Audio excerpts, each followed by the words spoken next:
no lo podía creer. No podía creer que yo estaba en ese lugar, que estaban pasando otras cosas, que le habían pasado esas cosas a Santiago. No sé, el miedo que habrá sentido en Santiago no lo podía explicar. No.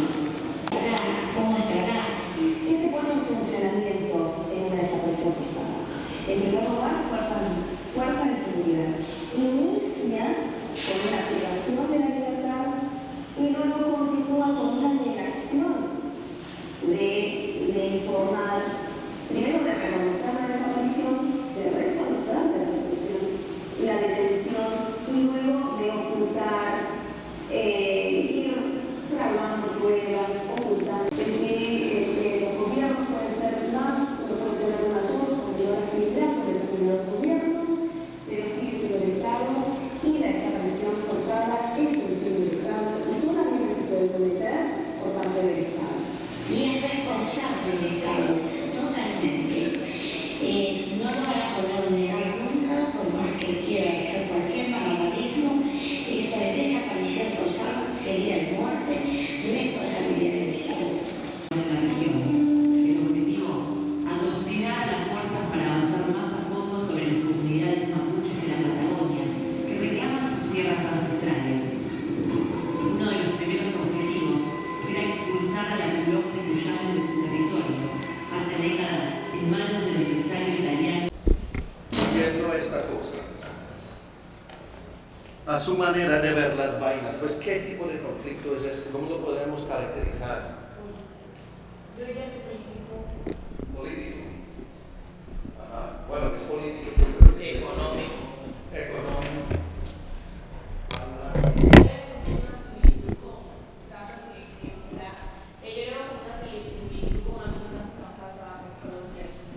Yo creo que, no sé, si yo vi a Maldonado como algún líder social, como alguien que lucha por los derechos, como alguien revolucionario, y un yuca acá en Colombia, por ejemplo, los líderes sociales también estaban siendo desaparecidos, asesinados. Yo creo que hubo mucha reacción. Pues allá haciendo comparación está bien. ¿Qué más? ¿Qué otro tipo de conflicto podría considerar?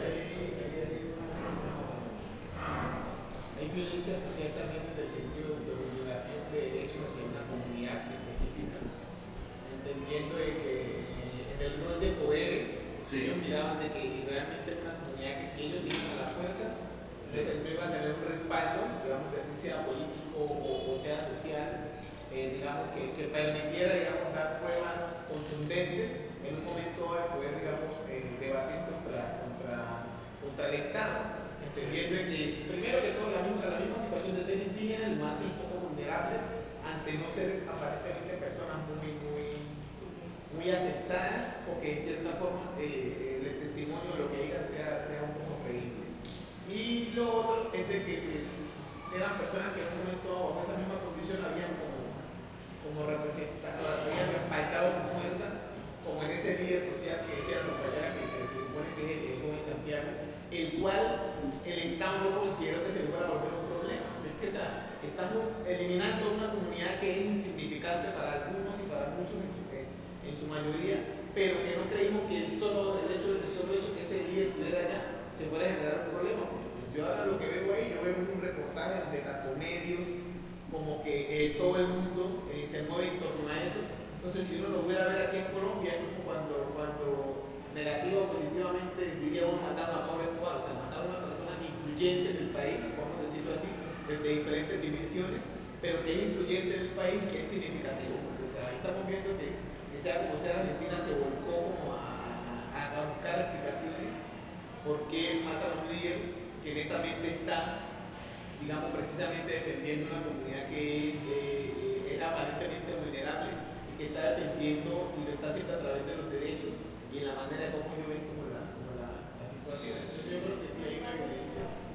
Pero yo creo que en la medida también, un poco complementando lo que dice Franklin, en Colombia no solo está matando un líder, y quizás por eso a veces no toma tanto impacto en una persona en particular, porque, listo, en Argentina quizás no es tan común o pues el hecho de que mataran a una persona representativa y por eso toda la comunidad le movía, el tenis se movía frente a eso. En Colombia quizás hemos naturalizado un poco más el conflicto y lo vemos tan normal, la desaparición de líderes, vemos tan normal eso, que no nos mueve tanto el hecho de que está pasando y es un hecho real. Entonces, así por ejemplo en este año hayan matado a muchísimos líderes, ni siquiera somos capaces de unirnos lo suficiente para decir, realmente es una problemática que nos tiene que mover porque es algo real y sigue pasando. Sí, interesante. ¿Es esto de la manifestación que voy a ver? Sí, o sea, aquí no se hubieran visto todas las cosas o otros documentales que se han hecho sobre este caso, acaban con 500,000 de personas en la Plaza de Mayo diciendo lo exigimos con vida. Imagínense, el caso colombiano, matan 3 por semana, nadie dice nada. ¿Qué pasa con la comunidad? ¿Cierto? Ese es un tema interesante en todo caso. Obviamente estoy proyectando mis propias interpretaciones sobre la cosa, pero ahí veo. Pero mira, perdón, que quería precisamente sobre lo que usted dijo, porque es la primera vez en todos los que hemos hecho ahorita que nos acercamos a un tema que me parece interesante aquí, porque cuando hablamos de qué tipo de conflicto es, pues mencionamos el tema de comunidad indígena. ¿Cierto? Entonces, de alguna manera es un conflicto cultural, pienso yo también, ¿no? Hay un cierto aspecto cultural de este tema que perdón, siga, sí. ¿Qué iba a decir? Lo que en cierta forma también iba a decir era que en todo el proceso, digamos, de que la comunidad se haya volcado relativamente, digamos, a pedir ese proceso, es porque, como decía la compañera ahora, o sea, la violencia en Colombia está tan naturalizada que también uno siente que está cerca de ella y que siempre está propenso a sufrirla. O sea, es que es el hecho que usted está en la comunidad y usted no sabe si el de allá es guerrillero o el de acá es paramilitar, ¿sí? ¿Por qué? Porque es que en el mismo contexto y lo mismo que ha generado la política o el medio nos está llevando a eso, a que uno prefiere en un momento hasta decir, hombre, no me meto y me quito. O sea, es como por ejemplo yo decía algo que estuvo pasando aquí en Quito durante un tiempo.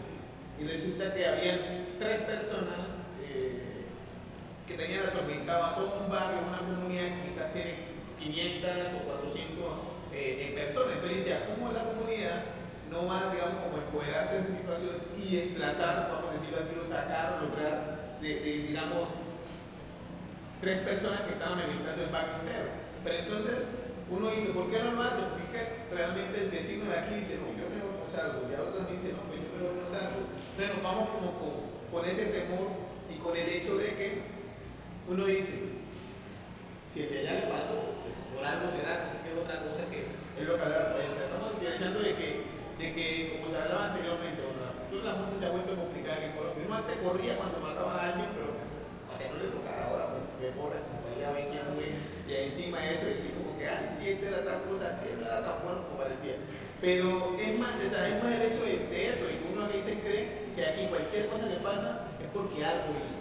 ¿Sí? Entonces decir, a él lo mataron, entonces algo hacía, pero si él era líder social de tu comunidad, no, pero es que mismo se robaba una recogida de tal cosa, o mínimo era tal cosa. O sea, es como siempre buscar la justificación para naturalizar esa muerte, que en un momento aún es representativa para todos, porque entendemos de que ser líder no es fácil, y hoy en día es una misión de que muchos quizás ya no quieren ni emprender, porque realmente se están dando en cuenta que el Estado, como quizás también se manifiesta en el video, es una manera de cómo poder desarmar la comunidad, porque la comunidad se escuda bajo ese líder que puede, digamos, en un momento sacar la cara o hasta decir lo que nosotros queremos decir. Pero cuando el líder lo matan, pues la gente que dice, pues nos quitamos porque realmente no hay sentido ese discurso. Sí, interesante esa explicación de la diferencia. Sí, pero, ok. ¿Quiénes son los actores en este conflicto que vemos acá? Si vamos a pensar en términos de pues imaginarios, pues un imaginario es poblado de actores, ¿no? Espacios y actores, básicamente. Entonces, pensemos un poco en los actores. ¿Quiénes son acá?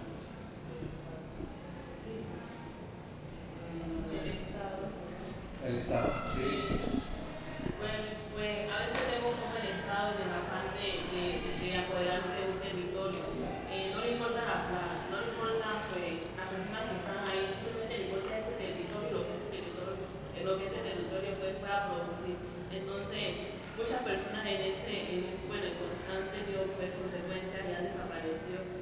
y pues como no les importa. Por ejemplo, yo veía el caso en las noticias de un niño que lo secuestraron y no demoró nada en aparecer. ¿Por qué? Porque su familia tenía dinero, pero si es una familia pobre la que desaparece o la que roba su territorio, a nadie le importa. ¿Por qué? Porque no tiene influencia, no tiene dinero. ¿Y eso qué nos dice del Estado? Eso no más Yo creería que más hablarlo como desde el Estado es desde el gobierno, porque es que si entendemos el Estado realmente, digo, es que más que entenderlo desde el Estado, porque incluso nosotros hacemos parte del mismo, es desde el gobierno. Y quizás uno de los actores que también podríamos vincular a eso es a la misma población indígena que también participó, a la misma víctima, los medios de comunicación, porque creo que son unos actores importantes en todo este conflicto, que si nos ponemos a hacer también una comparación con Colombia, juegan un papel interesante, porque en Colombia lo que hacen también los medios de comunicación es generar una cortina de humo para encubrir al gobierno, ¿cierto?, de las cosas que hace. Entonces yo creo que ese es un punto interesante que aquí podríamos vincular. Generalmente, y podemos ver, en estos momentos estamos en Colombia, nada más donde se está tratando un tema de corrupción que también genera conflicto y que hacen por lo menos los medios de comunicación. Estamos con el tema de la corrupción en Odebrecht y apenas sale el video de Petro, lo que hacen es, bueno, pongamos este video donde hay unos fajos de billetes y guardamos toda la cantidad de plata que por el tema de Odebrecht se robaron algunos políticos. Entonces yo creo que los medios de comunicación son actores importantes en todo el tema del conflicto. Sí, mencionar a los medios me parece importante. Lo mismo matizar el tema del Estado, ¿no? Sí. Otros actores del Estado. No sé si allá también juega el papel de la policía, ejército, como lo es acá en Colombia. El hecho de que les meten la idea de quién es el malo en esa historia, de que los persigan, de que los tilden a los líderes como lo era Santiago, de que él es el malo y es a quien debemos perseguir y debemos como acabar con la plaga cuando no debería de ser así. Es como la posición en que el gobierno nos pone a ellos, o están con nosotros o en nuestra contra, de ustedes nos van a apoyar o simplemente van a estar de su lado, porque si están de su lado también vamos en contra de ustedes. Y es como ver como alguien que quiere hacer algo por su comunidad, quiere ayudar y quiere acabar un poco con esa desigualdad, tratan de callarlo de cualquier manera. Es como la pelea de la piedra con el huevo, tú querer ayudar, pero sin embargo hay una fuerza mucho más grande que quiere callarte a como dé lugar. Y pues es bastante decepcionante como alguien que supuestamente también tiene que proteger a su comunidad, como son las Fuerzas Armadas, en vez de hacerlo, violentan más sobre ellos en vez de generar un cambio sobre esto. Pero es que el tema de la fuerza pública también debemos entender, y es que ellos están liderados por el gobierno. Es que muchas de las acciones que emprenden la fuerza pública, y como lo vimos en el caso en el documental también era evidente, son órdenes que dan, sí, obviamente ellos terminan cumpliendo esas órdenes y obviamente por cumplirlas terminan violentando mayor. Entonces, pero para hablar de fuerzas públicas debemos saber quién está detrás de eso. Pues, obviamente detrás de todas las acciones emprendidas por esa fuerza pública está el gobierno, que son quienes les dicen, pero entonces tenemos que sacar a la comunidad mapuche en este caso porque queremos eso a como de lugar. Pero entonces es también cómo el gobierno mete ese chip en esas personas para que emprendan la fuerza, la violencia y todo eso. Pero la fuerza pública es muy complicada desvincularla del papel que tiene el gobierno en estos casos. Claro, pero lo que pasa es que yo pienso que hay una situación bastante compleja, y es de que ellos, digamos, están legalizando un acto terrorista y unos falsos positivos. O sea, es decir, ¿en qué sentido está? Ellos están, es como cuando van a capturar un delincuente, ¿sí? O sea, es decir, le imputan unos cargos para lógicamente poder establecer una orden y bajo esa orden ir por él como sea, ¿sí? porque es un delincuente y debe pagar por lo que hace. Así fue el proceso que hicieron con esta gente. O sea, es decir, imputaron unos cargos que no existen, en los cuales arman un grupo, digamos, en este caso de policías, para atacar a unas personas que a la hora del té no están cometiendo ningún delito. Entonces lo hacen bajo un procedimiento aparentemente legal, que inclusive si uno pone a ver, la máxima autoridad que rige esa parte está presente, ¿sí? Está liderando y comandando a los policías o a las personas que iban encargadas relativamente a ejecutar a esas personas, porque ni siquiera se habló sobre un concepto de diálogo.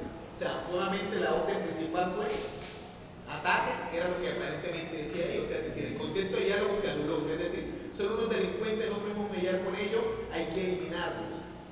Y bajo esos principios, aparte de eliminarlos, ya los hacen pasar, ¿sí?, sobre aparentemente los cargos que ellos lograron imputarle.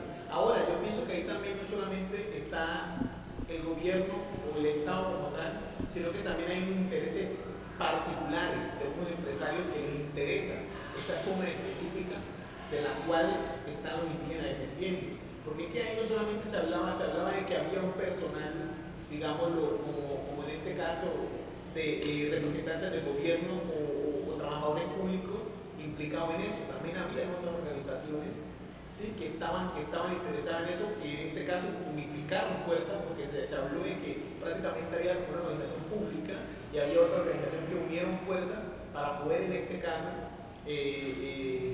digamos, acribillar de día uno o asesinar a este tipo de personas, designándolos como unos terroristas o como unos criminales que relativamente tendrían que desaparecer, ¿sí? Vuelvo y le digo, creo que todo también se ciñe en que desafortunadamente para ellos, al estar el líder ahí que estaba, que es pues Santiago, donde se mide toda la situación así, o se presenta como toda la dificultad, es donde te empieza a esclarecer, porque era también lo que decía la compañera, que si Santiago quizás no estuviera, hasta también se hubiera legalizado su muerte y hubiera desaparecido. Por el solo hecho de lo que hablamos ahora, de los parámetros culturales, por el solo hecho de que son personas indígenas que no valen aparentemente nada, quieren apropiarse algo que no les corresponde, entonces desaparece ya. O sea, es decir, es el hecho de que si yo no hago parte de lo que aparentemente es representativo en mi comunidad o en mi contexto o en mi país, pues siempre pasa lo mismo. Entonces es como nosotros lo podemos manifestar aquí desde las violencias sociales que hemos sufrido con el Estado. A nosotros nos toca armar un par de días para poder lograr que nos pavimenten una carretera. Cuando en el interior del país o en otros espacios solamente es que se hable lo que sea para que en algunos minutos se le solucione la dificultad. Eso también es un punto de violencia, ¿sí?, hacia los lugares que en cierta forma, según el Estado, no estamos representándole y aportándole a ellos, pero no estamos representándole y aportándole desde el perfil de que ellos no quieren mostrar de que muchas cosas que no solamente se han construido aquí en Colombia, sino por fuera, ha sido también a través de la explotación de nuestras tierras, del desplazamiento que ha generado en nuestro medio, porque aquí en el Chocó y aquí ha sido ¿qué? La explotación, digamos, del oro, donde nosotros podemos ver que hoy en día no tenemos mucha tierra para sembrar. ¿Por qué? Por lo que ha pasado con eso. ¿Y a quién le ha dado paso eso? Las organizaciones, el Estado le ha dado paso a organizaciones que han venido a explotar nuestras tierras y que de cierta forma a través de todo eso viene el desplazamiento, vienen las muertes que se han generado, vienen los grupos también al margen de la ley que se han creado, buscando cualquier oro, buscando cualquier petróleo, buscando cualquier tipo de dinero que represente, digamos, lucrarse. Entonces yo creo que sí es importante también mirar cómo cada uno de esos elementos se unificaron ahí y que no muchas veces pues aportan para cosas positivas, sino que en términos generales pues el Estado opera en torno a lo público, pero también lo privado, que es también buscando sus beneficios propios, también opera en torno a lo que aparentemente le conviene al Estado. Yo tengo una pregunta sobre el comentario anterior, que hay una diferencia entre el Estado y el gobierno. ¿Cuál es esa diferencia? Porque es que el Estado nos vincula a todos, ¿cierto? Ya el gobierno vincula a quienes eligen, a quienes toman las decisiones legales como tal de país, a quien puede como tal determinar, y como decía la compañera, designar algunas órdenes para atacar a las poblaciones o en su vez para beneficiar, lo que debiera ser lo ideal. Entonces yo creo que ahí está la decisión, porque el Estado es el territorio, el Estado somos todos. es el pueblo y ya el gobierno pues obviamente sí. Pero el Estado, yo tengo una confusión, no entiendo muy bien, porque ¿en qué sentido el Estado es el pueblo? Bueno, el sentido es porque cuando nosotros hablamos de Estado es una constitución como tal de nación, ¿me entiende? Entonces nosotros estamos vinculados como población porque somos actores de esa nación, entonces estamos vinculados a ese Estado. Entonces cuando hablamos de Estado lo comprendemos como un todo. Pero vuelvo e insisto, ¿estás hablando de la Constitución? ¿De un orden institucional, jurídico o de qué estamos hablando? De la Constitución, pero de nación, o sea, de crear, de constituir. O sea, yo hice todo un estudio sobre esta temática, por eso me interesa tanto, discúlpenme. Yo soy muy neura con esto. Pero es que yo tengo muchas dudas sobre la idea del Estado como todo. ¿Sí me entiendes? ¿En qué sentido? Porque, es decir, ¿dónde está el Estado? Me interesa cómo lo imaginan. ¿Dónde está? Denme una instancia, porque si decimos que el Estado somos todos, pues el Estado no es nada. Sencillamente porque si algo es todo, entonces no es nada, porque si es algo hay que distinguirlo contra otra cosa, o si no existe. ¿Sí me entienden? El territorio como tal, que es lo que nos diferencia. El Estado es un territorio, ya. Sí. Yo creo que se divide, como decía el compañero, en dos actores también. O sea, estamos hablando de que el Estado somos todos, pero que hay una parte que es gobernada o controlada por uno, ¿cierto? Que es aparentemente lo que nosotros mismos le designamos ese liderazgo. O sea, es decir, como él decía ahora, está la parte del gobierno que aparentemente son las personas que nosotros como Estado también, como agentes del Estado, los escogemos para que establezcan un liderazgo hacia crear lo que son las leyes, o sea, digamos, las reglas pues, que nos van a regir a todos en general, ¿cierto que sí? Pero que en un momento dado se divide también, o sea, es decir, somos todos un Estado, nosotros cuando ya los dividimos a ellos, se establece como un proceso de división porque ellos sí nos controlan a nosotros, pero ellos ya empiezan a vivir también su propio, o sea, empiezan a vivir como en su propio, no sé si sería redundancia decir Estado, o en su propio círculo, sí, donde ya nosotros vamos como saliendo de ese Estado. O sea, nosotros somos Estado hasta cuando nos montamos allá. Después que nos montamos allá, después que dejamos de serlo prácticamente. Seguimos siendo. Lo que pasa es que el Estado incluso, lo que dice la compañera es interesante, el Estado para nosotros es soberanía, es territorio, para nosotros el Estado es la población. La diversidad cultural que hay. Para nosotros sí. Eso es el Estado. O sea, son todas las personas que comprenden Colombia en este caso, a pesar de su diversidad cultural, las diferentes ciudades, municipios, o sea, todos hacemos parte de Colombia y ese es nuestro Estado, o sea, la unión de tantas personas en un mismo lugar. Porque incluso en la misma constitución, en la misma constitución dice que Colombia es un Estado social de derecho, ¿cierto? Y cuando entonces nos dice Colombia es un Estado social de derecho, entonces nosotros nos vinculamos como en ese todo. Exacto.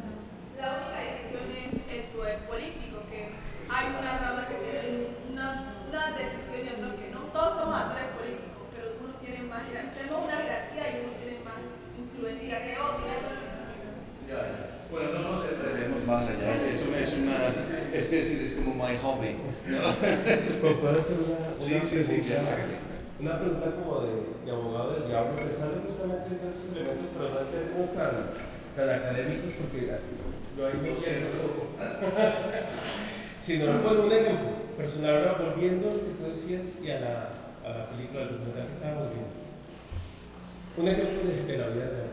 Mi abuelo era un campesino que tenía una tierra pequeña en los páramos al oriente de Bogotá. Esas tierras son las tierras ancestrales sagradas de los músicos, que no deberían ser ocupadas, según los músicos. Pero el abuelo murió y nosotros, mi mamá y mi hermano, le damos una casa muy pequeña, como 2 veces este salón. Y cuando llegó un vecino bogotano que compró tierra ahí, cercó y se cogió nuestros pedazos. Lo cercó como si fuera. Entonces nosotros, ¿a quién llamamos? a la policía para que él corriera la escena. Si hubieran sido unas personas invocándose musas que querían esa tierra, quizás hubiéramos llamado también a la policía, a pesar de que son las tierras ancestrales de ellos, pero para mi prima, que era la tierra de mi abuelo. Eso es más importante para mí, que mi abuelo la compró y yo la heredé, y la policía defiende. ¿Qué es lo que defiende en este caso la policía? Es un poco para entender todos los agentes. O sea, defiende la propiedad privada, ¿no? Sí. Si a mí me roban mi celular, es mío. Si esa tierra era de mi abuelo, es mío. Una pregunta de abogado del diablo respecto a ese documental. ¿Es legítimo que la policía? Bueno, no es legítimo que la policía entre a disparar en una manifestación, eso está claro. No pueden ir disparando porque las otras personas no están armadas, porque no pueden disparar contra la población. Pero es legítimo que alguien que tiene una propiedad privada llame a la policía y diga, oye, aquí es tengo de propiedad. Pero es que, no sé, si no entendí muy bien el caso de Argentina. Pero ellos, primero, la propiedad no tenía dueño, o sea, era de los mapuches porque es su tierra ancestral, siempre han vivido allí y la han heredado. Pues, por ejemplo, el caso argentino. Ah, sí, pero dicen que la población vende. Por eso, pero la vendieron. ¿Quién la vendieron? Pues allí, pues siempre la han editado los mapuche. Incluso el conflicto se generó porque los querían sacar, o sea, nunca los han sacado, siempre han vivido allí. Entonces, en ese caso, la tierra es de ellos, es que no hay otra, porque entonces uno se empieza a cuestionar. Entonces, bueno, que ahí entran otras discusiones y que es propiedad privada, pues, ¿y quién le vendió eso a él, a las personas que legitimaron esas acciones para que los sacaran a ellos? Porque se quieren apoderar de ellos, se quieren apoderar de esa tierra. Pero ¿quién le vendió a ellos sabiendo que es una tierra ancestral, siempre han vivido allí y lo que están intentando es sacarlos de ahí?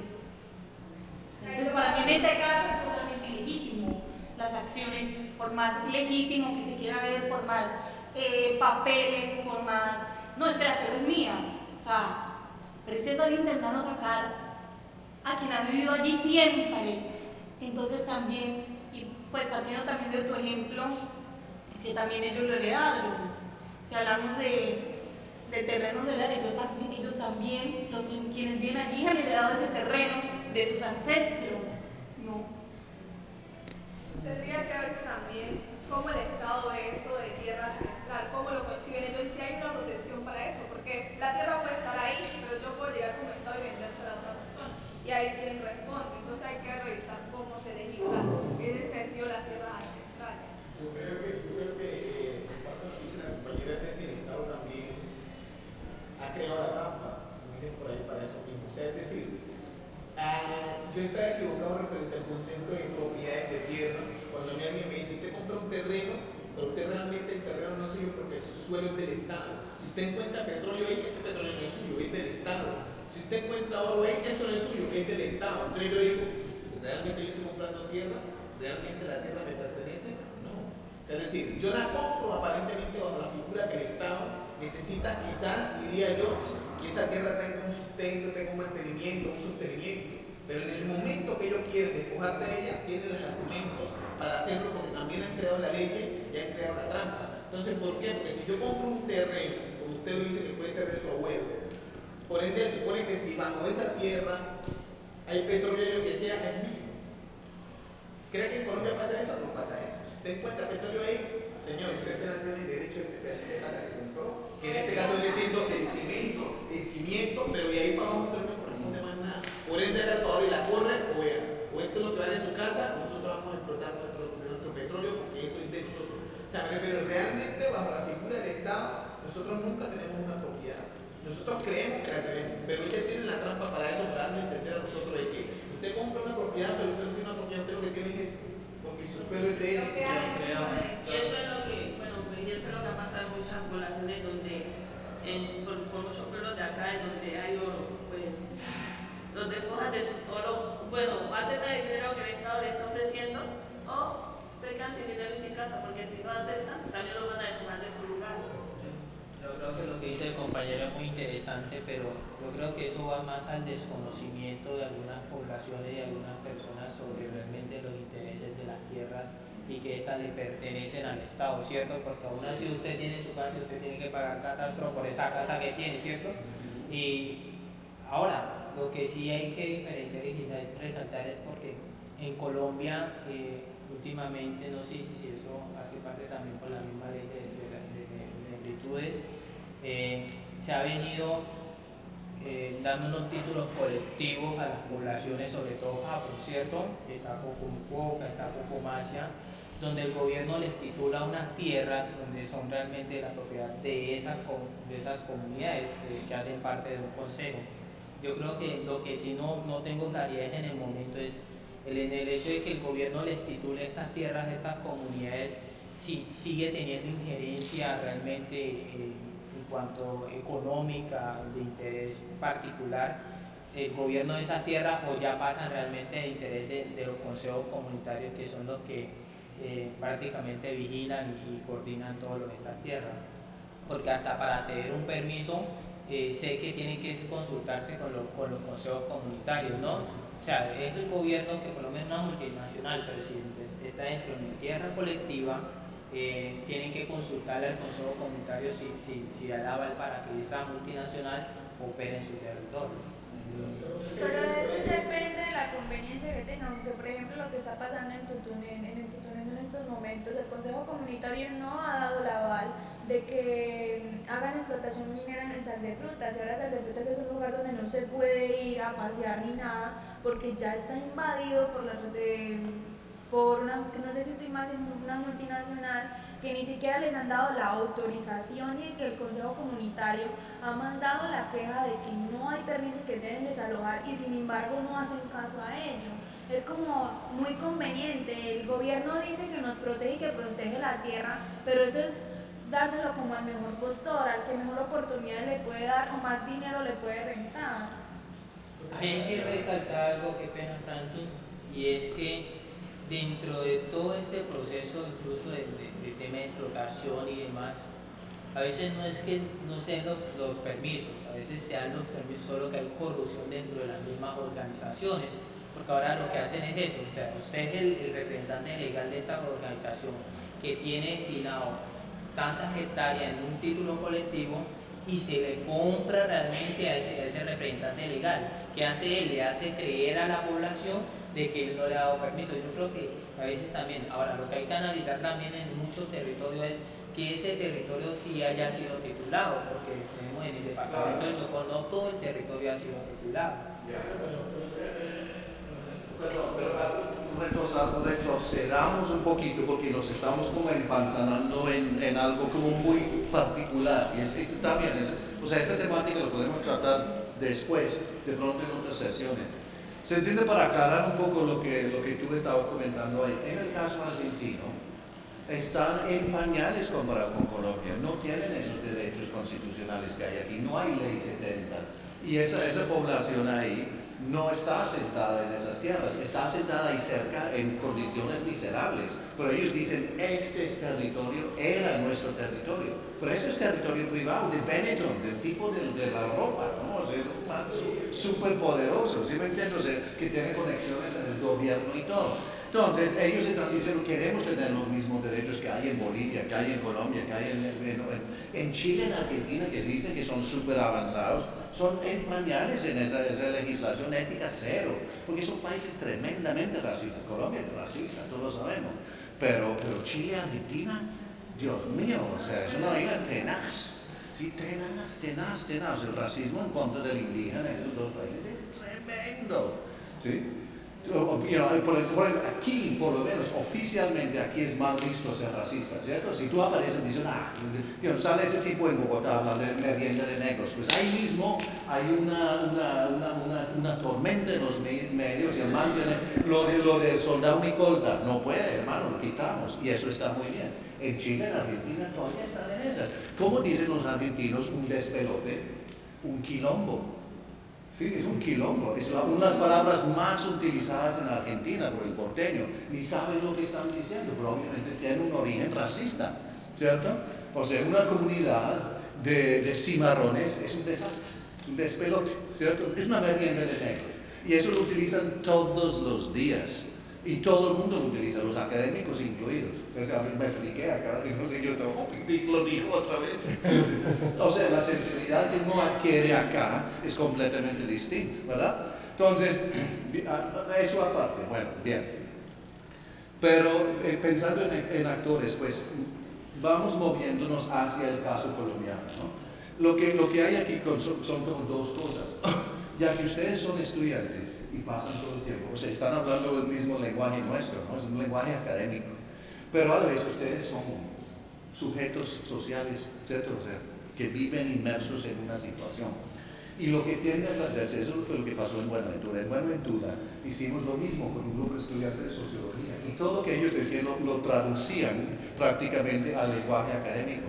Y lo que se perdía ahí era algo fundamental, que es el tema emocional, ¿cierto? Lo afectivo. ¿Cómo se siente? Porque el tema de un conflicto es algo que se siente, ¿cierto?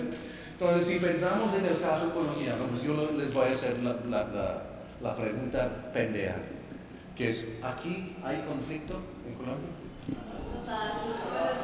Todos estamos. ¿Podemos hablar de un antes y después ahora o no? Sí. Hay un antes y después. Ya, bien, ok, hay un antes y un después, está bien. Entonces, pensemos, es decir, ¿hubo otro tipo de conflicto antes? ¿O hubo conflicto antes que ya no existe? Sí, yo creo que ya no es que no exista un conflicto, ahora todavía sigue existiendo el conflicto, simplemente que la magnitud que se venía presentando ya no lo hace, porque igual forma uno hoy en día que sigue escuchando en comunidades donde quizás la fuerza pública no llega, quienes gobiernan son los de grupos armados. Entonces yo creo que más bien es que se ha tratado de minimizar un poco el impacto que esos grupos armados de la ley hacían. Entonces yo creo que el conflicto todavía sigue siendo. Hay un ambiente después, claro, es que ya no es tan frecuente escuchar en que la guerrilla hizo esto, pero aún así sigue habiendo un conflicto. Yo creo que también depende de cuánto nos toca a cada persona. Algunos quizás nos toca más, algunos nos toca menos. Para mí no ha cambiado, porque mi familia todavía sigue siendo víctima del conflicto. Y hace poco hubo el caso, yo tengo un abuelo que vive en Guaduas y se supone que allá ya no debería haber conflicto armado, que las cosas ya deberían de estar un poco calmadas. Y hace que una semana llegó la noticia de que se había metido la guerrilla y que había robado un ganado. Entonces todo el mundo queda como que, hey, ¿qué está pasando? Se supone que ya las cosas deben estar un poco tranquilas y que ya la comunidad puede estar mejor. Pero ya todas las personas del Carmen quedan intranquilas porque también tienen sus familias allá y me incluyo ahí también. Y uno queda con la zozobra de, ¿será que algún momento sí se va a acabar el conflicto? ¿Será que las personas ya se pueden dejar de ver inmersas en ello y sentirse inseguras en el lugar donde se supone que les pertenecen y pueden estar trabajando en sus fincas común y corriente y no estar corriendo y huyendo del conflicto? Yo creo que todo depende como nos toca a cualquier persona. Quizás para algunos el conflicto ha mermado un poco y las cosas se han calmado, pero para quienes todavía les ha tocado vivir experiencias y el día a día escuchan cosas nuevas, digamos a sus amigos, familiares, sigue siendo como la misma monotonía que ha tenido el país durante todo este tiempo. Considero que el conflicto, a medida que la sociedad evoluciona, así mismo evoluciona, él se acopla a lo que es la sociedad de hoy, así mismo se maquilla. Normalmente venimos viendo que la economía es lo que nos ha dominado por muchos siglos. Entonces eso trae arraigos culturales, sociales, políticos. La gente quiere tener poder territorial, ese poder territorial le da una riqueza y eso es lo que hace que ese poder se concluya y que siga siendo postergado y eso domina a todos los demás. Entonces para mí el conflicto ha estado aquí, solo que se maquilla de acuerdo a la sociedad que está hoy. Estoy de acuerdo con lo que dice la compañera, sino que yo pienso que anteriormente había naciones que podían, digamos, contrarrestar un poco esa parte. O sea, si vamos avanzando en nuestra comunidad, anteriormente había dinámicas donde las personas realmente en algunos aspectos eran más unidas por el hecho de lo que se desempeñaban. Por ejemplo, anteriormente la gente que vivía de su minería y sobre ese mismo proceso de la minería tradicional eran unidos. Se vivía, digamos, de lo que es la agricultura y sobre ese mismo sistema de agricultura era unido. Lo que pasa es que cuando se centra ya el concepto de desplazamiento y entra esa violencia, ese tipo de violencia, empieza a generar otro tipo de círculos, digamos, digamos, otro tipo de círculo pues, como de violencia que empieza ya no solamente a ser más en la parte, digamos, rural como tal, solamente de dos grupos, digamos, al margen de la ley, como en este caso uno diría guerrilla y paramilitar que están implicados en su violencia, sino que ya pasa a ser una violencia inclusive común, ¿sí? Comunitaria, y pasa a ser social, entendiendo que hay grupos ya comunitarios que se respaldan entre esas dos imágenes para decir que nosotros somos paramilitares, por ende podemos hacer extorsiones. Nosotros somos guerrilleros y por ende hacemos extorsiones cuando realmente ni lo somos, sino que entienden que hay dos figuras que siempre han representado ante el Estado, ante la comunidad como temerosas, exacto, temerosas ante vamos a hablar sobre ese punto ahorita, precisamente. Entonces tengamos eso ahí colgando un momentico entre paréntesis y volvemos. Bueno, continuando con lo que decía el compañero, yo considero que sí estamos construyendo como un después, porque el conflicto ahora no es lo mismo a como se vivía hace 20 o 30 años atrás, pero de todas maneras la comunidad sigue teniendo miedo. Y también estamos pasando como a un conflicto entre grupos armados y eso,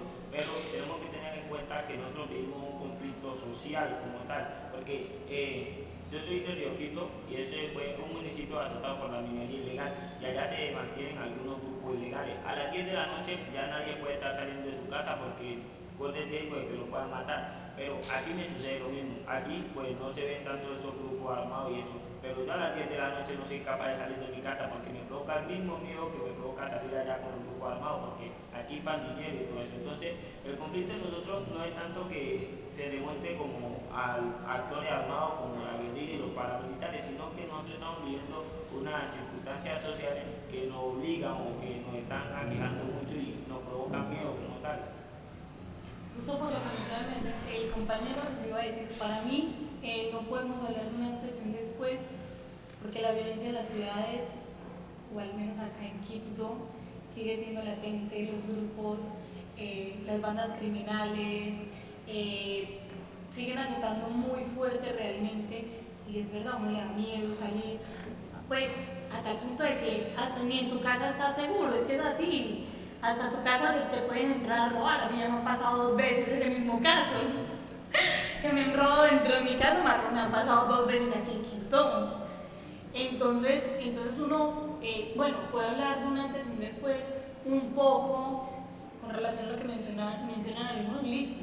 Claro, para algunas comunidades quizás sienten un poco menos la ola de violencia porque al menos un actor no está tan presente. Bueno, en ese sentido quizás.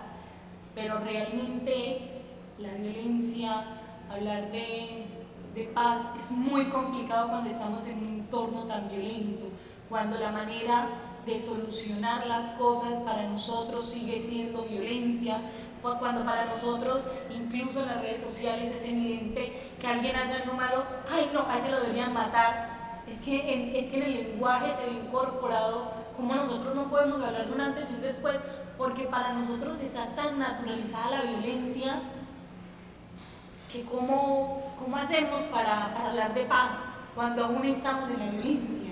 Pues, yo sí considero que hay un antes del conflicto.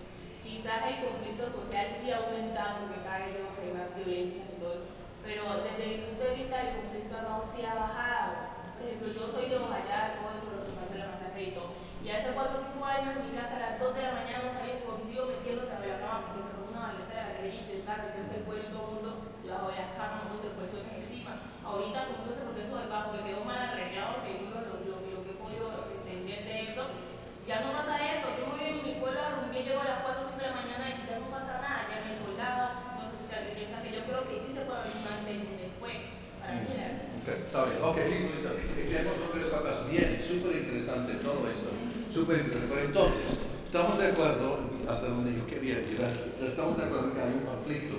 Puede haberse evolucionado, cambiado, mermado de pronto en algunos casos, ¿sí? Es evidente, si un grupo de 8.000 combatientes se desarma, pues obviamente algo pasa, ¿no? Pero mi pregunta es, ¿ese conflicto qué era? ¿Por qué estaba ahí? ¿Qué tipo de conflicto era? ¿Por qué estaban en pugna?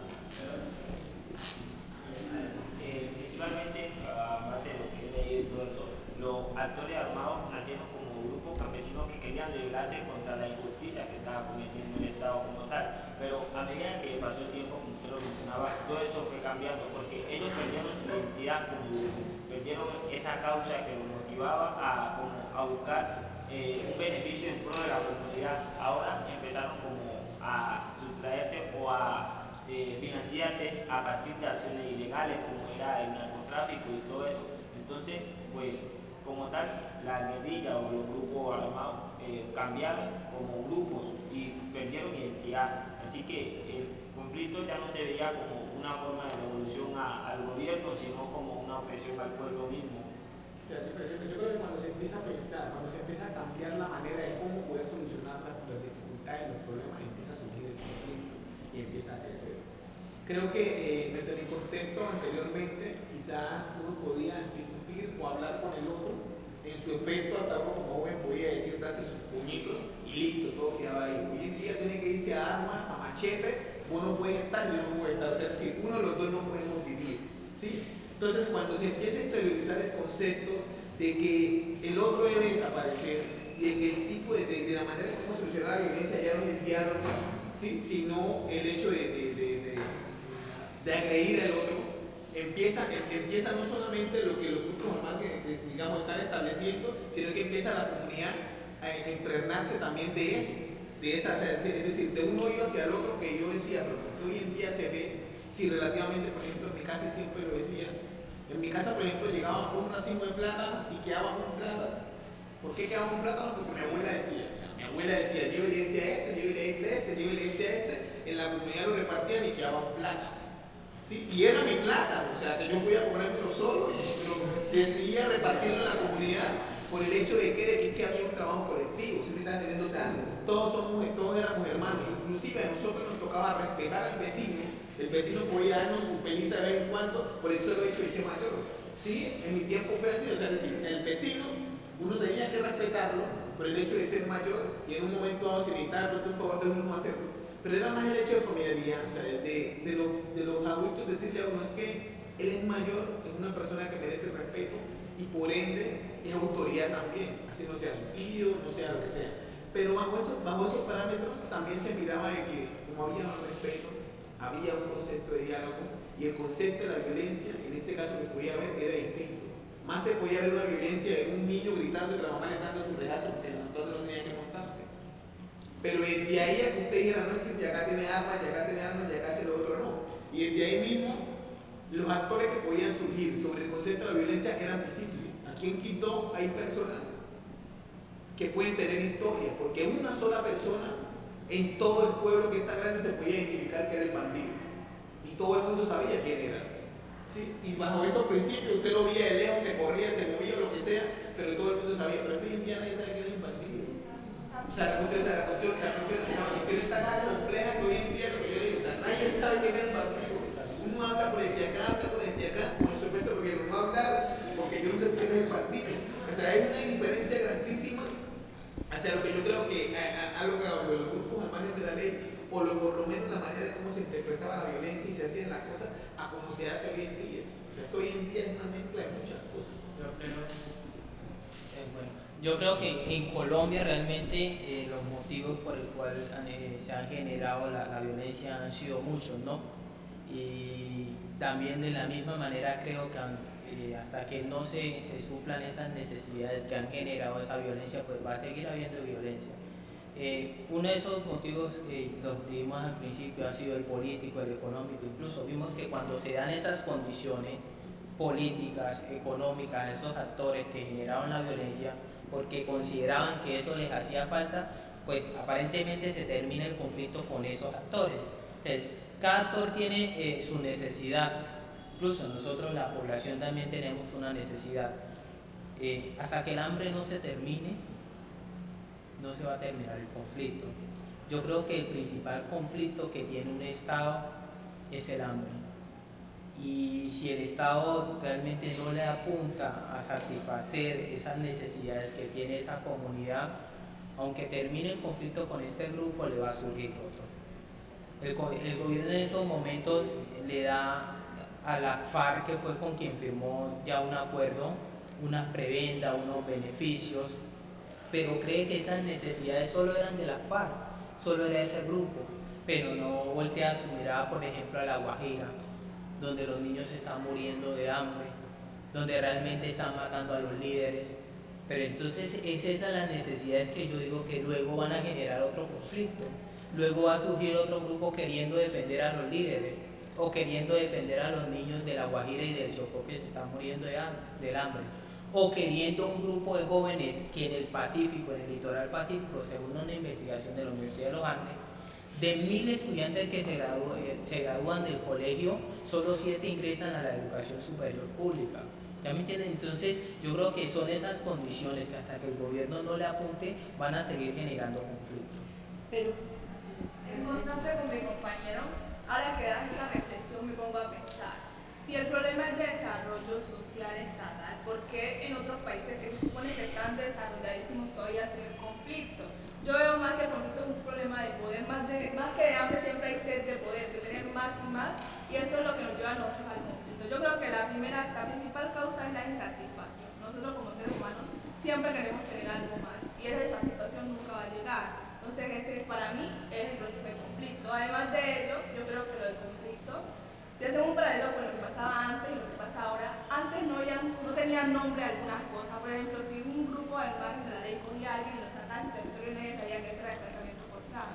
Esa misma visibilización yo creo que ha llevado a también a procesos de imitación social y que la gente tome a veces lo negativo que se da y lo tome y lo introyecte y lo haga porque cree que eso le ha dado resultado a otro. Si a vos te ha dado resultado y has tenido plata con eso, yo también lo puedo hacer y ya tengo que congregar. Creo que eso. Pero primero, yo creo que ninguna de esas acciones, independientemente que hay personas que se lucran por ello, se pueden defender de alguna manera. El desplazamiento así antes, no se le haya denominado así, es desplazamiento ahora. Y en ambos casos es atroz, y en ambos casos se está vulnerando derechos, y en ambos casos es terrible. Pero un poco, volviéndome a la pregunta de Jenny, nosotros no es el único conflicto que hemos tenido, el conflicto armado que actualmente vivimos. A lo largo de la historia, de Colombia, ha sido un conflicto tras otro, tras otro, tras otro, con diferente nombre, sí, con diferentes intereses, puede ser, pero ha sido un conflicto tras otro. Realmente hablar de paz en Colombia es imperativo, es un imaginario que realmente no se nos ha dado, porque nosotros, por ejemplo, antes de hablar del conflicto armado, podemos hablar del conflicto interpartidista o de guerras civiles que hemos tenido, bueno, podemos hablar de conflictos por doquier, ¿cierto? Pero siempre, y es verdad lo que dice Alison, siempre hay unos intereses, hay una vulneración que nos lleva también a luchar por ello. Si bien es cierto, las armas nunca serán la solución a esto, pero a veces cuando se te están vulnerando constantemente tus derechos y se te siguen vulnerando y se te siguen vulnerando, y de pronto por la vía pacífica el Estado no responde a eso, y ahí es cuando surgen los grupos, justificándolos no, pero es que es una verdad que no podemos negar. Los grupos surgen porque se están vulnerando los derechos y se intenta por la vía pacífica, pero no se logra. Pues ahí es donde muchos recurren a la otra vía para decir, pero es que aquí estamos, que se desvíen, claro, nadie dice lo contrario, pero es una manera de decirle al gobierno, venga, pero préstenos atención. Es que, por ejemplo, listo, en el caso de las FARC, ¿cómo surgieron? Pero presten la atención que el Estado está acabando con los campesinos. Carajo, presidente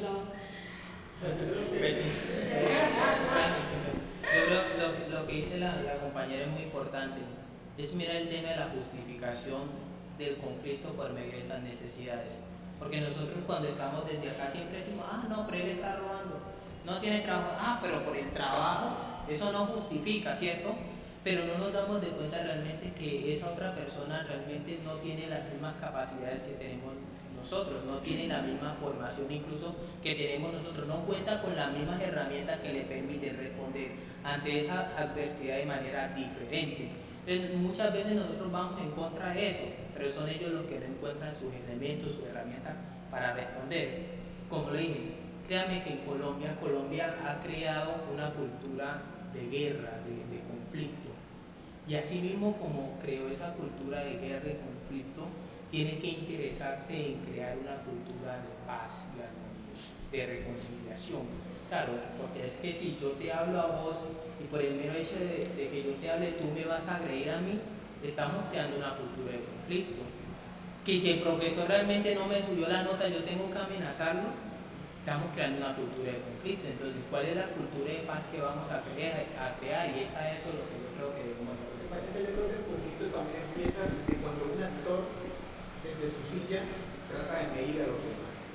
O sea, yo pienso que cuando el Estado, o el gobierno, vamos a decirlo aquí, desde Bogotá, se atreve en un momento a decir que, digámoslo así, el Chocó, bajo las condiciones liberales, se puede medir, digamos, como un departamento demasiado pobre, o que la gente está en pobreza, digámoslo así, absoluta, cuando podemos entender y mirar que en nuestro trasegar, en el trasegar de nuestra vida, nosotros, esa palabra no estaba quizás en nuestra mente. O sea, es decir, yo crecí a la orilla de un río donde nuestro sustento diario era de primitivo, de plátano, de pescado, de los animales, digamos, gallinas, ¿cierto? De huevos, de patos que sembraban, que se criaban, o de cosas que se sembraban en el patio de la casa, ¿sí?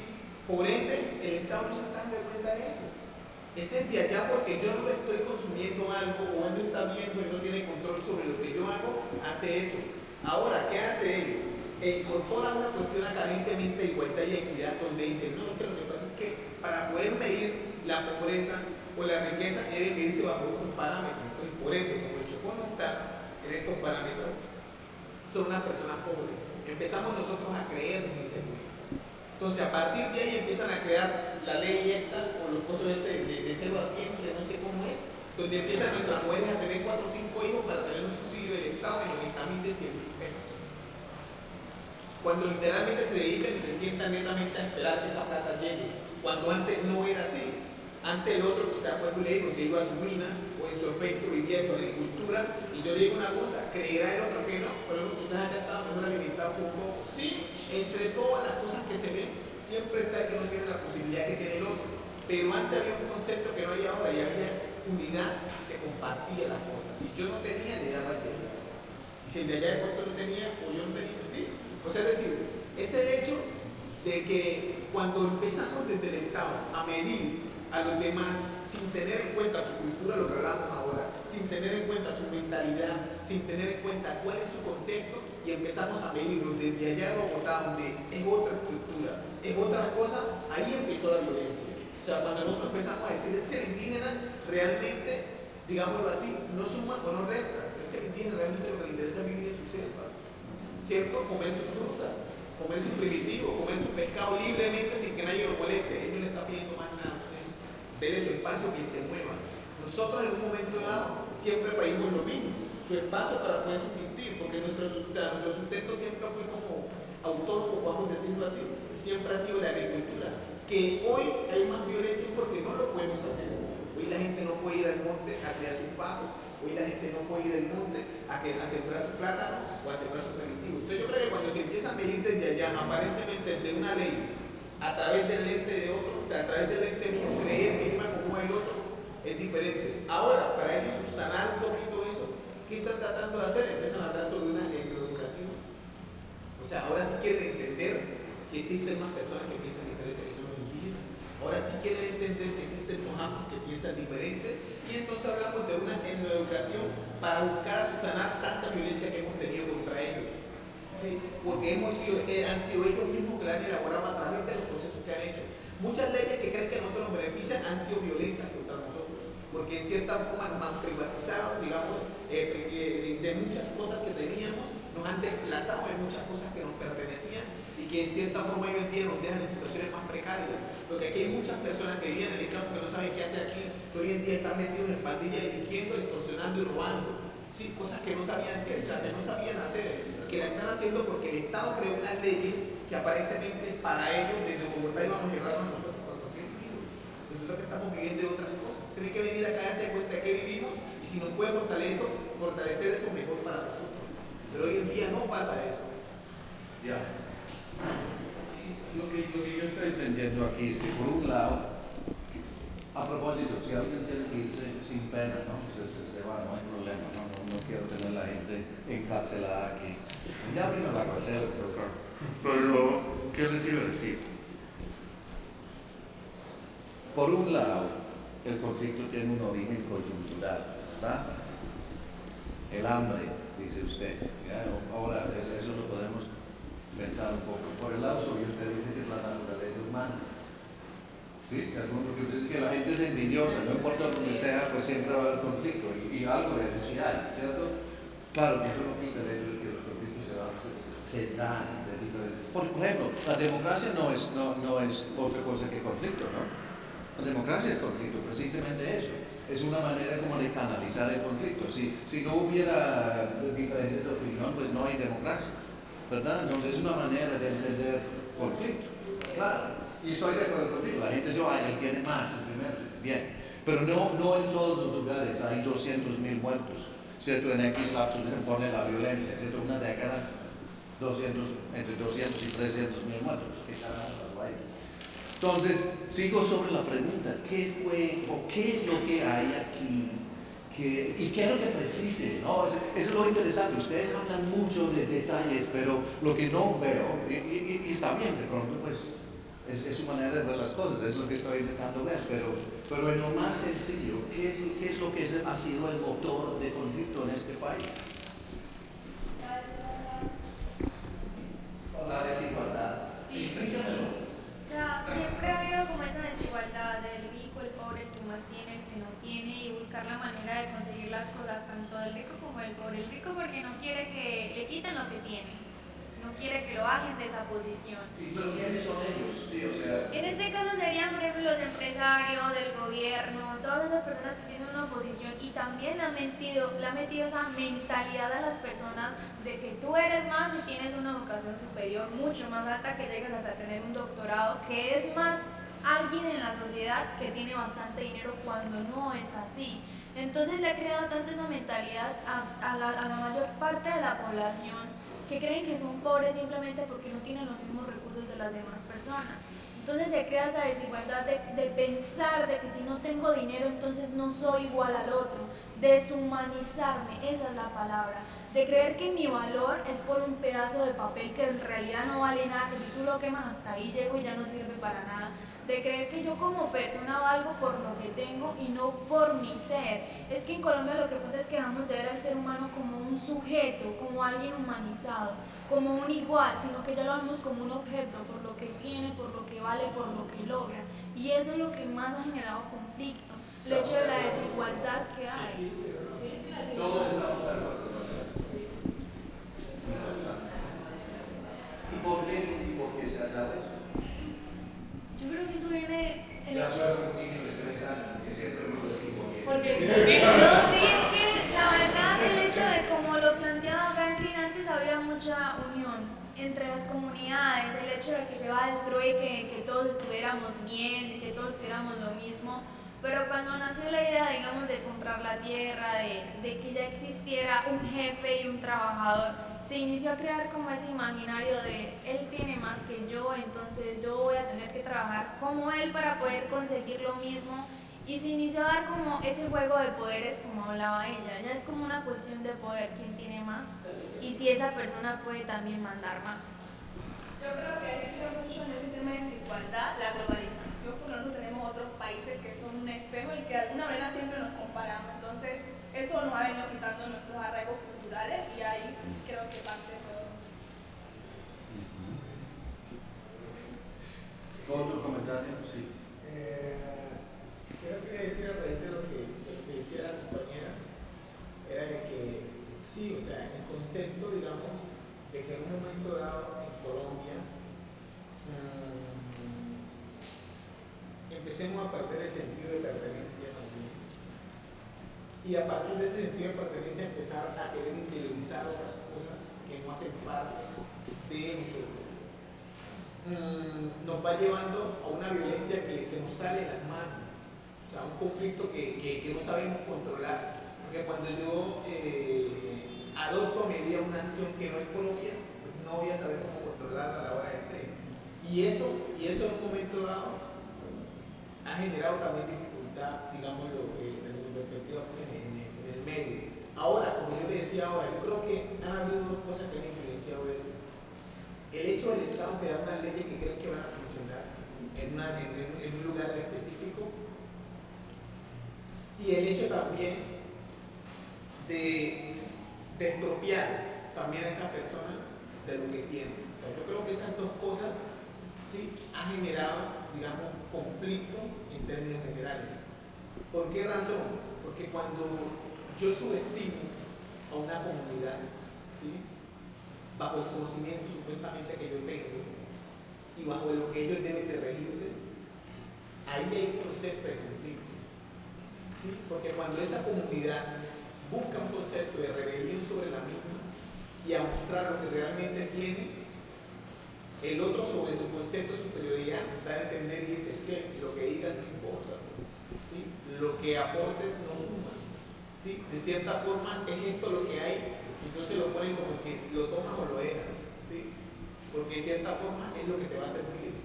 Pero entonces eso, cuando yo lo tomo y pierdo el sentido de pertenencia hacia lo que es propio, me va llevando también un concepto de conflicto, porque yo me voy adaptando a un medio el cual yo no puedo manejar bien y lo que me va a generar es dificultad con cualquier persona que no me cuente hacer. Es como en este caso, yo creo que una de las comunidades que más conflicto genera, por eso es lo indígena. El indígena trata de cimentarse en sus valores, en sus creencias, en su manera de pensar siempre. Trata de cimentarse por eso, piensa que el día que le quiten eso, ¿sí?, no va a tener control ni siquiera de su propia vida. Y es lo que pasa. Y creo que en nuestro medio, nosotros como afro, lo hemos permitido. Hemos permitido que nos vayan quitando ese cimiento que teníamos y que de cierta forma era lo que nos permitía ser, ¿sí?, lo que somos. O sea, inclusive, como lo hablábamos una vez en una clase con el profe, hasta nuestra música nos la están quitando. O estamos dejando de la vida. Y ha sido el medio de cómo nosotros poder canalizar muchas cosas a través de los tiempos y a través de tanto sufrimiento que hemos tenido y tantas cosas que acabamos de pasar. Entonces yo creo que viene desde ahí, desde lo que cree que el Estado que debe influenciar acá, o sea, es decir, leyes que han creado, que simplemente han creado una serie, digamos, de mentalidades mediocres que quieren estar sumisas, caminando sobre una línea que no los lleva a ninguna parte. Como le decía a las mujeres teniendo 4 o 5 hijos para esperar 100.000, 150.000 pesos que el Estado llega, cuando a la hora del té, las condiciones que tienen nunca van a ser superiores, digamos, o van a acomodarse a los 600, 700.000 pesos que lleve el Estado. Es que tengo 5 hijos que comen todos los días, cierto que hay que sostenerlos, que hay que estudiarlos, hay que capacitarlos de cierta forma para que el día de mañana sea más o menos. Pero la estructura que me crean acá no es la mejor, porque la mejor educación no tiene, ¿cierto? Me están respaldando un subsidio que si le das un regalado o un no lo mande, ese mes no come, ¿sí? Y desde ahí empieza también, creo yo, que está la cuestión. Entonces, es una vulneración desde las partes culturales, de cómo yo no entiendo el otro, y desde también el hecho de crear las leyes a mi semejanza, porque ni siquiera la ley. Bueno, Frank, ahorita que tú estabas mencionando el sentido de pertenencia como una forma de resistir o como una alternativa para resistir a un sistema dominante. ¿Nos podrías compartir alguno que tú conozcas o que, digamos, puedas recomendar para poder fortalecer ese sentido de pertenencia?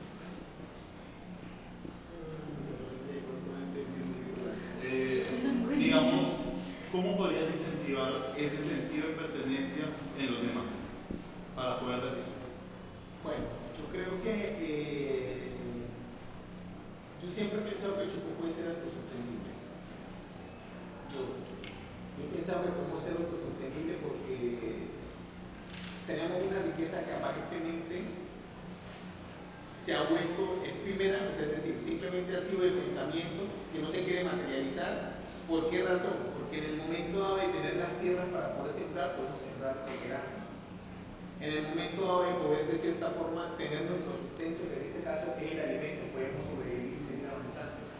Y creo que era el medio que anteriormente siempre había estado, que hoy en día ya no está, porque hoy en día el que hace agricultura o cultiva es muy poco. Hoy en día estamos comiendo un plátano que sale en 2 meses, cuando antes comíamos un plátano que ya salía en 6 meses, pero que de cierta forma en nuestra salud también sería evidenciado.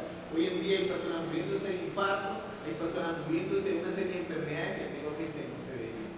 ¿Por qué? Porque estamos comiendo mal y antes comíamos albahaca, comíamos cilantro, antes comíamos ajo, hecho en la huerta de atrás. Entonces, bueno, desde ahí yo creo que es uno de los factores que podemos invitar a manejar. Ahora, hemos tenido nuestros propios medios siempre afrontar nuestras dificultades, nuestros procesos difíciles. Sabemos que el enfrentamiento del duelo ha sido también a través de los cantos, a través de la forma en particular de cómo enterrar a nuestros muertos, que ha sido algo que también se pierde. Por ejemplo, mi abuela es una persona que usted le habla de cremar un muerto y tiene un conflicto con ella. ¿Por qué tiene un conflicto con ella? Porque para ella es inaudito, porque para ella el muerto, hasta que no se lleva al cementerio, simboliza vida todavía. Entonces ella dice que el muerto cuando lo creman sufre mucho. Eso piensa mi abuela. Entonces, por eso cuando antes de enterrarlo, a mí se le hace su serie de rituales, se le hace sus cánticos, se le hace sus cosas, porque se entiende que hasta los 8 días que se hace la última novena, está todavía el cuerpo latente de esa persona. Pero lo que quiero entender con esto es que también es una forma de cómo algunas cosas que se han traído de cremar a los muertos, lo que sea, están violentando y nos están quitando el sentido de pertenencia hacia lo que nosotros teníamos antes de cosas que hacían. Yo creo que está en la cuestión de uno también amar su cultura y el lugar donde nació.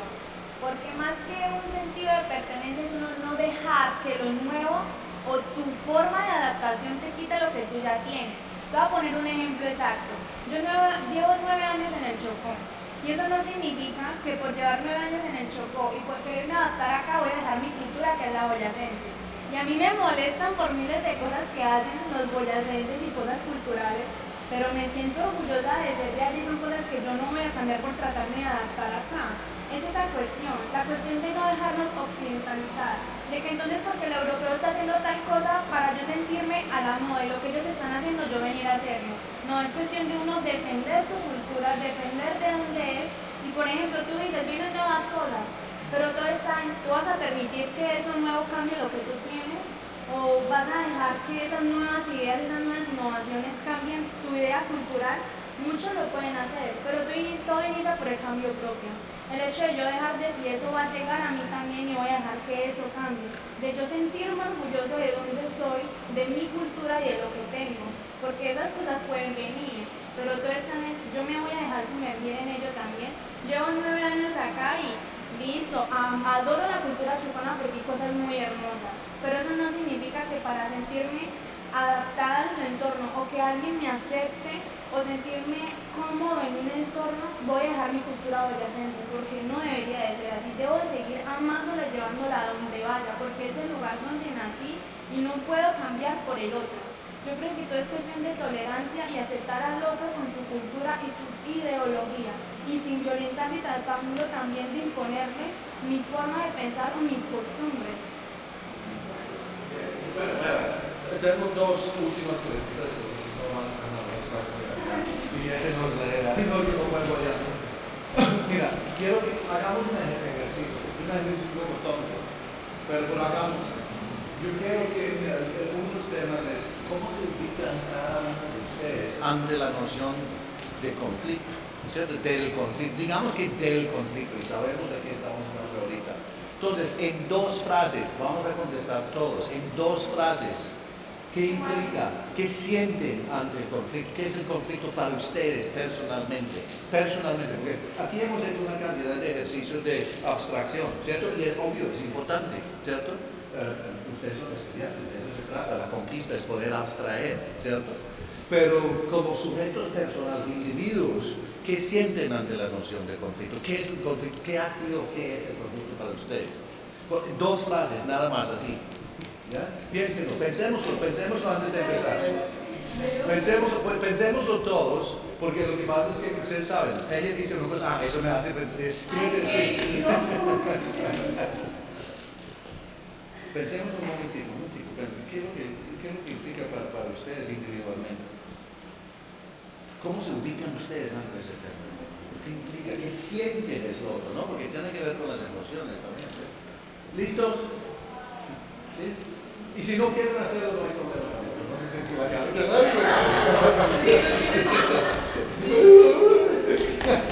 Tranquila, si no, ¿qué tengo que hacerlo? Empecemos por este lado. Dale. Bueno, para mí conflicto representa insatisfacción y poder. Ajá. Para mí injusticia y opresión. Para mí representa destrucción y miedo, temor y muerte. Despropiación y rabia. Vulneración a los derechos. Luchas y vulneración. Insatisfacción de las necesidades y respuesta a las malas decisiones del gobierno. Impotencia y tristeza. Bien. Ok, bueno, fue más todo lo que había esperado.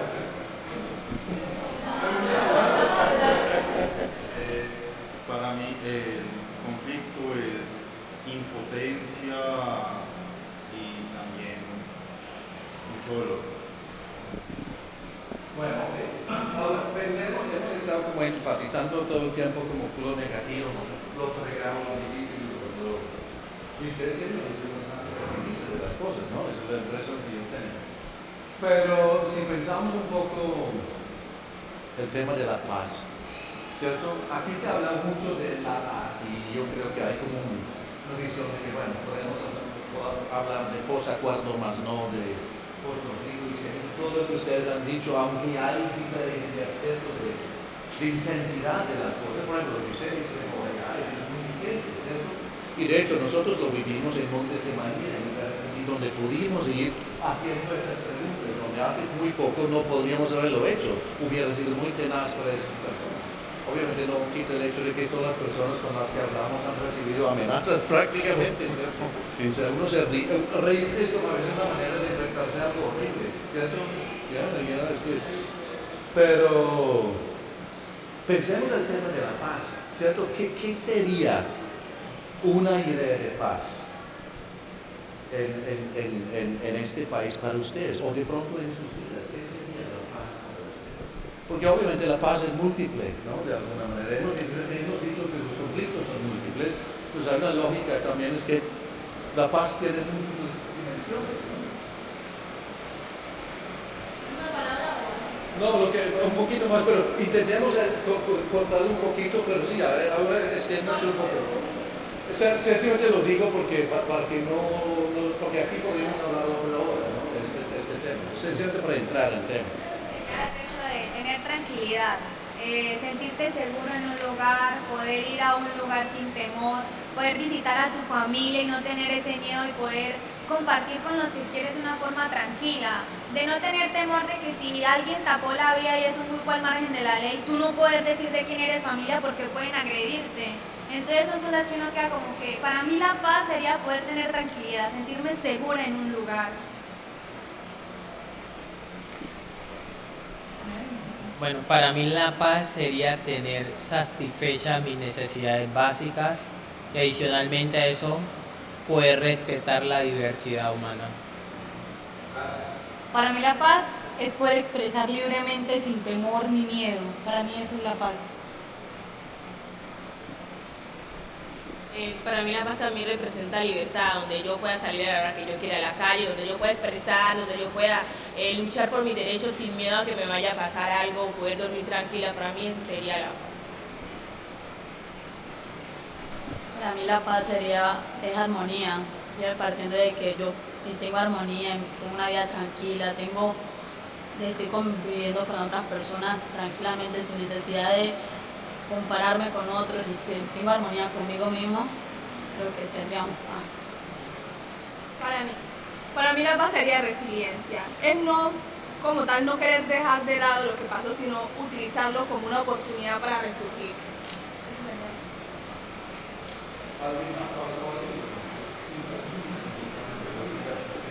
Para mí la paz sería sentir una mirada de agrado, sentir que el otro, independientemente de la cultura que sea, de la raza que sea, me mira de una manera agradable, o sea, quiere compartir conmigo, quiere conocer de mí, quiere saber quién soy yo, de dónde vengo o qué soy yo. Eso sería paz. Pues para mí la paz sería poder salir a la calle sin el temor de que algo me va a ocurrir mientras salgo y poder estar en mi casa, sentada en el andén, conversando en paz, tranquilidad y con mucha armonía.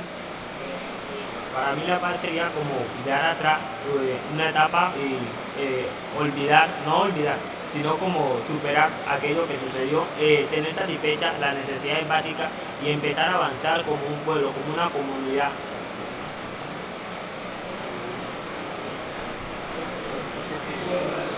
Bueno, muchísimas gracias. Por hoy estamos, ¿sí? La idea es que nosotros para cocinar tenemos una como más temática, vamos a ir como profundizando en la cosa, es una manera de entrar en la conversación.